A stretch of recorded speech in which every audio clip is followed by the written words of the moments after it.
Assalamualaikum warahmatullahi wabarakatuh. Kami dari kelompok satu kelas Etika Profesi Hukum yang diampu oleh Ibu Rilda Murniati ingin menyampaikan hasil diskusi kami terkait tugas diskusi 3 yang bertemakan nilai moral, profesi, kode etik, dan penegakan hukumnya. Nah, kita mengambil judul yaitu integritas dan independensi hakim dalam menjaga kehormatan peradilan menurut kode etik dan pedoman perilaku hakim Indonesia. Kami di sini ada 4 anggota. Saya Nafila sebagai moderator, lalu ada Putri Nabila, ada Yasir Naringgali, dan Rika Dia Putri. Lalu masing-masing dari kami akan menyampaikan hasil diskusinya terkait 4 rumusan masalah yang akan kami hadirkan dan akan disebutkan oleh masing-masing pembacanya. Silakan dimulai dari yang pertama. Dimulai dari masalah satu nih ya, bagaimana pengaturan integritas dan independensi hakim dalam kode etik dan pedoman perilaku hakim di Indonesia. Nih, kalau menurut saya, kalau dilihat dari aturan yang ada, integritas dan independensi hakim di Indonesia sebenarnya tuh udah cukup jelas diatur. Misal di pasal 24 Undang-Undang 1945, Undang-Undang Dasar 1945 menegaskan bahwa kekuasaan hak kehakiman bersifat merdeka. Artinya, hakim tuh harus bebas dari tekanan siapapun saat memutus perkara. Justru ada juga diperkuat dalam Undang-Undang Nomor 48 Tahun 2009 yang melarang campur tangan pihak keluar terhadap proses peradilan. Jadi tuh hakim memang harus bekerja secara mandiri dan tidak boleh dipengaruhi kepentingan lain. Selain itu juga, hakim juga terikat pada kode etik dan pedoman perilaku hakim yang disingkat dengan KEPPH yang mewajibkan hakim bersikap jujur, adil, berintegritas, dan menjaga kehormatan jabatan. Jadi itu sebenarnya aturan itu soal integritas dan independensi hakim sudah cukup lengkap. Persoalan itu lebih sering ada pada pelaksanaan dan pengawasannya, bukan pada kurangnya aturan. Itu sih menurut saya untuk rumusan masalah satu dan pembahasannya. Bisa dilanjut di rumusan masalah selanjutnya. Oke, terima kasih. Boleh? Oke, untuk yang kedua itu rumusan masalahnya, kenapa sih integritas dan independensi itu sangat penting dalam menjaga kehormatan profesi hakim? Jadi kalau menurut aku, integritas dan independensi itu sangat penting dalam menjaga kehormatan profesi hakim, karena hakim itu kan punya peran besar dalam menegakkan keadilan lewat putusannya. Nah, putusan hakim itu bisa menentukan hak, kebebasan, bahkan masa depan seseorang. Karena itu hakim itu harus benar-benar jujur, adil, dan nggak boleh memihak siapapun. Nah, integritas itu berarti hakim itu harus punya sikap jujur dan moral yang baik dalam menjalankan tugas. Hakim itu nggak boleh nerima suap, nggak boleh nerima hadiah, atau keuntungan pribadi yang berhubungan sama perkara yang sedang dijalanin.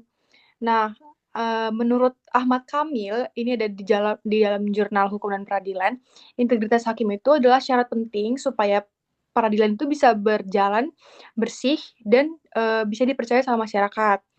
Kalau hakim itu nggak punya integritas, putusan pengadilan itu bisa dipengaruhi sama kepentingan tertentu dan keadilan itu jadi nggak objektif. Nah, selain integritas, itu independensi itu penting banget. Independensi itu berarti hakim harus bebas dari tekanan atau pengaruh pihak manapun, baik itu dari politik, uang, jabatan, atau hubungan pribadi. Nah, jadi saat memutus perkara itu, hakim itu hanya boleh berpedoman sama hukum, fakta di persidangan, dan hati nuraninya.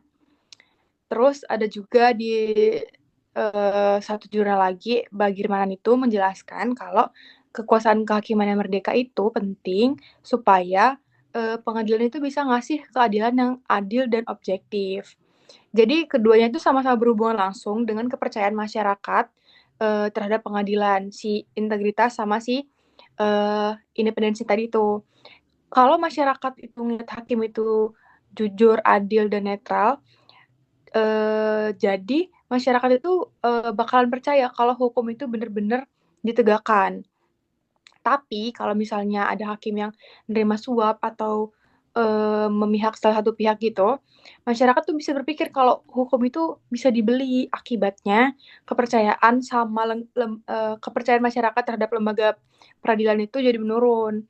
Jadi karena itu hakim itu harus ngejaga sikap dan mentaati kode etik dan pedoman perilaku hakim. Karena profesi hakim itu bukan cuma pekerjaan biasa, tapi juga jabatan yang kehormatannya itu harus dijaga moral dan tanggung jawabnya.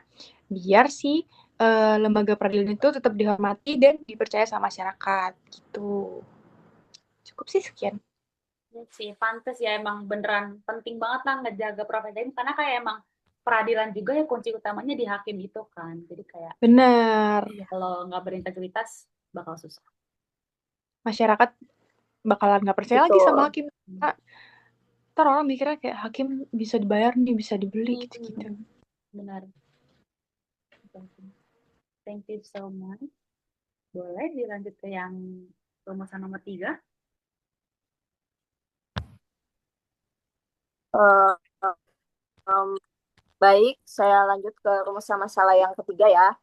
Jadi pertanyaannya itu tentang apa aja sih bentuk pelanggaran kode etik hakim dan gimana penegakannya di Indonesia. Jadi gini, secara teori profesi hakim ini kan dituntutnya punya moral yang tinggi ya. Tapi praktiknya di lapangan kita masih sering banget nih nemuin yang namanya pelanggaran etik. Contohnya yang paling sering terjadi tuh kayak nerima suap, gratifikasi, penyalahgunaan jabatan, atau berat sebelah waktu penanganan perkara. Kasus-kasus hakim yang sampai kena OTT aparat penegak hukum itu jadi bukti nyata nih kalau godaan di profesi ini tuh gede banget. Terus mengenai pertanyaan gimana cara penegakannya, nah di Indonesia ini kita punya 2 jalur pengawasan. Dari dalam diawasi langsung oleh Mahkamah Agung atau MA, terus kalau dari luarnya itu diawasi secara independen sama Komisi Yudisial. Kalau ada hakim yang ketahuan melanggar, sanksinya itu bisa bertingkat, kayak bisa ditegur, diskors atau non palu. Jadi Kenan Palu itu nggak boleh mimpin sidang sampai sanksi terberat yaitu dipecat. Kalau ternyata pelanggarannya masuk ke ranah pidana kayak korupsi ya oknum hakim tersebut tuh juga bakal diproses di pengadilan umum. Intinya penegakan yang tegas ini penting banget biar masyarakat tuh bisa tetap percaya sama hukum dan lembaga peradilan kita gitu.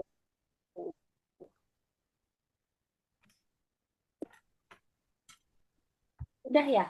Udah berarti ya? Soalnya sorry like videonya di aku. Oke. Jadi mungkin dari 3 rumusan masalah di atas dari bahas kayak dari Nabil tadi gimana pengaturan integritas dan independensi hakim kalau dalam kode etiknya itu di HESI juga ada dibahas kenapa integritas itu penting gitu bagi untuk menjaga kehormatan profesi hakim.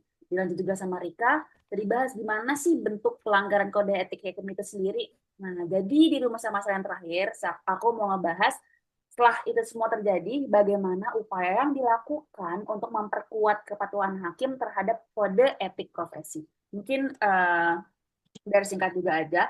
Jadi aku ngebawa 3,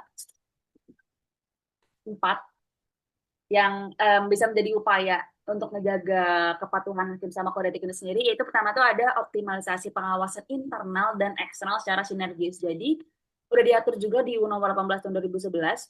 Jadi apa namanya udah diawasin sama Komisi Yudisial atau KY untuk menjaga dan menegakkan kehormatan hakim gitu. Jadi ini tuh dilakuin untuk ngepantau persidangan dan penanganan laporan masyarakat. Jadi masyarakat kalau dia ikut sidang ada apa-apa itu ada tempat forum lapornya gitu. Nah itu kayak melakukan pengawasan lewat situ di yang pertama ini. Lalu di yang kedua itu ada internalisasi KEPPH melalui pendidikan dan pembinaan berkelanjutan. Itu gimana konsepnya? Jadi pendidikan moral dan etika tuh nggak berhenti saat kita atau orang-orang itu mau jadi hakim, mau jadi mendapatkan profesi hakim. Jadi saat udah jadi hakim pun kita tuh berhak atau bahkan harus dapat pendidikan lebih lanjut lagi. Jadi saat udah jadi hakim kita udah tahu nih bagaimana kondisi lapangan. Jadi kayak dengan kondisi lapangan itu kita bisa belajar banyak lagi dan harus terus diasah di pendidikan internalisasi ini. Lalu yang ketiga ada penegakan sanksi yang tegas, terukur, dan transparan. Jadi sebenarnya mungkin kalau penegakan sanksi itu sendiri udah banyak dilakuin ya, cuman poinnya ini lebih ke highlight di transparan. Kadang masyarakat nggak tahu kayak, aturannya beneran dijalanin nggak sih gitu kan, Iya, kayak benar. sebatas nama doang apa gimana gitu. Nah mungkin sih yang kita highlight tuh harus transparan, jadi kayak bener-bener lembaga pengawasnya itu menampilkan kalau hakim-hakim yang melanggar itu beneran dihukum gitu. Lalu yang terakhir ada optimalisasi penguatan implementasi sistem laporan, atau udah diatur nih di undang-undang kita namanya itu whistleblowing system. Jadi walaupun MA tuh udah punya whistleblowing system tadi, implementasi lapangan itu masih kurang. Jadi di poin ini kami harap bisa diperkuat aja aturan itu dan implementasi di lapangannya. Begitu 4 upayanya yang bisa dibawakan. Ya, mungkin dengan adanya langkah-langkah kayak gitu tuh, pastinya kita berharap hakim itu bisa ngejalanin tugasnya dengan jujur, adil, dan profesional itu ya, balik lagi ke situ intinya. Bener, bener banget. Karena sekarang Benar-benar. kita susah kan ya nyari orang jujur gitu juga. Benar, jadi kalau misalnya itu bisa dijalanin sama hakim kan pasti kepercayaan masyarakat sama lembaga peradilan tuh bakal tetap terjaga. Bener, setuju banget sih. Karena hakim yang paling tampil gitu kan. Mm-mm. Betul, betul. Nice, Karena bener dia juga banget. memutus perkara kan. Betul, betul, betul. Oke, mungkin sekian diskusi dari kami terkait tugas etika profesi hukum yang membawa materi tentang kode etik profesi. Maaf bila ada salah-salah kata, semoga ini bermanfaat.